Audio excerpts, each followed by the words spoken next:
This episode of Color Combos is brought to you by Mighty Boards, but more on them later on. I have got to tell you that all of these living room color combos that I've put together are some of my favorite ones yet. They're fun, they're lively, and they're full of color. So welcome back to the Paint People. And on today's episode of Color Combos, we're taking 3 sets of 3 colors by Benjamin Moore, all of which are unique and, you guessed it, free of gray. I feel like that's becoming even more of a trend, which isn't a bad thing necessarily. I don't want you to think that I have something against gray, because I don't. I still love gray.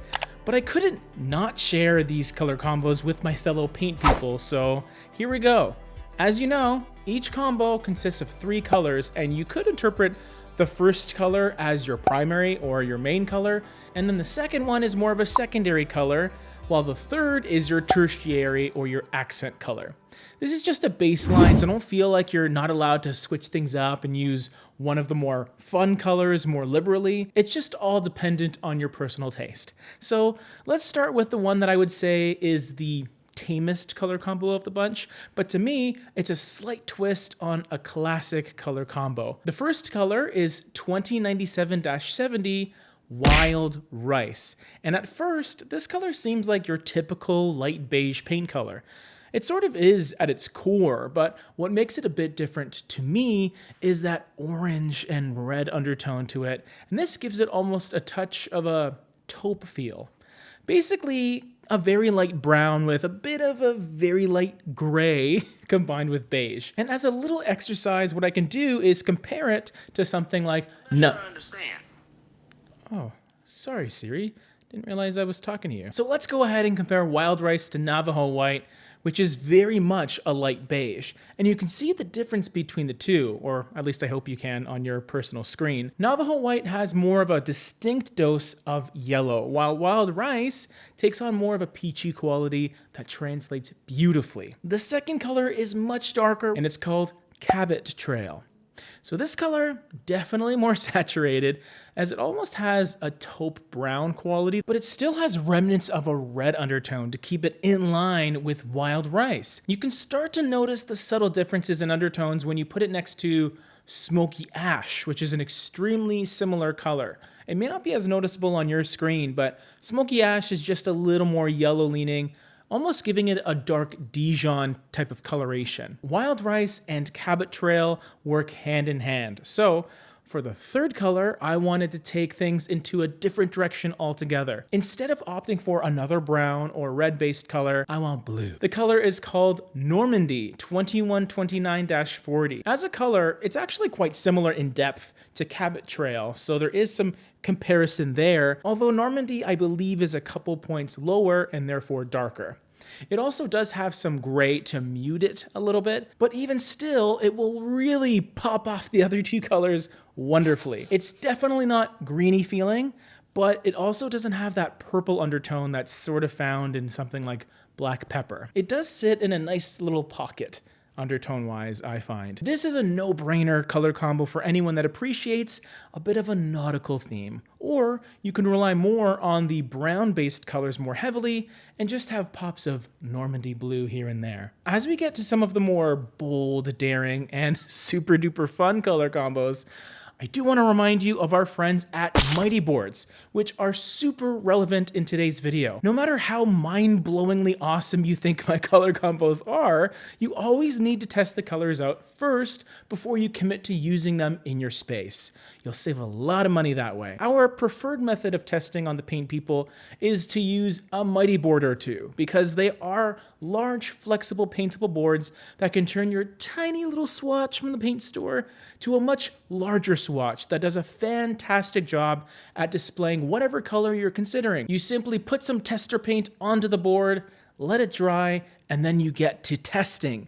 Because of how they are made and the materials that are used, there is no risk of the boards bending or warping, which means they'll sit nice and flush against the surface and give you the best representation of whatever color you're looking at. And especially if you're picking something like wild rice that has those very subtle undertone differences, even more reason to make sure it is the right paint color for you. If you want some more information on Mighty boards or you want to pick some up yourself, I'll leave their information in the description down below. Alrighty, time for some fun. The next color combo starts with Heaven. What a name, y'all. An ethereal shade of the palest grade lavender. This is a light paint color that just projects serenity and peace. And because it does contain a very cool purple undertone, it's not going to feel like one of your more traditional off-white gray colors. It will have a noticeable amount of saturation, and this will be further amplified under cooler lighting conditions.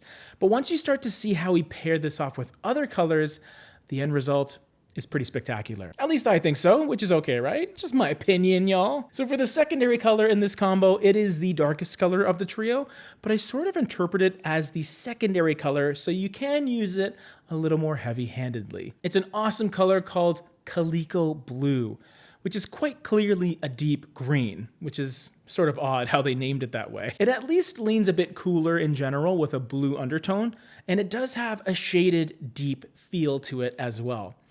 I really love the interaction between green and purple. And even though coleco blue is so deeply saturated as a color, it's not overly vibrant or fluorescent leaning. Quite the contrary, actually. It has a sense of prestige and feels quite, I don't know, handsome as a color. But when I saw it paired with Heaven, I knew I wanted an accent color to really stir the pot. And what better way to do that with a color called Pink Starburst? One of my favorite candies growing up. Pink Starburst, the color is charming, it's delightful. It also has a bit of an alluring feel to it. Its LRV of around 34 helps explain its pretty strong dose of color that's within it. And what I love about it is it has this almost artificial strawberry pink that sounds not that great, but it really just suits these two other colors so beautifully. You could go with Pink Starburst in areas like powder rooms or maybe a mud room that you want to liven up and actually paint the walls with it, but I really love it when it's surrounded by those other two colors in the combo as little accentuating bursts of pink. The final color combo is a loose variation on the last one, but it relies solely on darker colors with 30 LRV or under. That's 3 colors under 30 LRV. And I just want to confirm as well, if you don't know what I mean by LRV, I mean, I guess I should have explained it earlier, but it stands for light reflectance value, which is a 0 to 100 percentage on how much light a color reflects. The higher the number, the lighter the color will appear. And looking at our main color of Black Forest Green, it has an LRV of only 2.72. This makes it one of the darker colors in the entire Benjamin Moore catalog, and it's named does a really great job at explaining what it is. It's black with a bit of green, but only a little bit. If you're making this your primary color in a space, it's definitely a choice that you need to be aware of, but I picture this in, I don't know, maybe a grand office, or maybe even in a basement family room where you want to mimic a home theater type of feel. Or you can use it in a room in your home that actually gets quite a bit of light, so it won't feel quite as dark as it will in most other cases. I know there are some of you that are considering black on your walls, so hopefully this color might inspire you. What I wanted to do with the secondary color is to reintroduce a bit of lightness, but not draw too much attention away from Black Forest Green. I don't know if I accomplished it specifically with the color Rosewood, but I don't mind either way because I think it's a beautiful dusty rose that I hope never goes out of style. This type of color has a pleasant velvety appearance that complements the bit of green found in the dark color we're using, and it's much less vibrant than that previously mentioned Pink Starburst color. I mean, look at him. Totally different. Rosewood combines red, purple, and a bit of black in a wonderful way. I did mention that Rosewood's undertones do complement green, so I wanted to bring forth a more obvious green as the accent color in this color combo, and that would be Oak Grove. This dark avocado green has a yellow undertone at its base, and this gives it a touch of fieriness, and it really cuts through the other two colors nicely, especially Rosewood. I could easily see Oak Grove, or at least this type of green, reflected on a settee or an accent chair. Maybe just one singular piece in the space to catch your eye and represent oak grove, the color.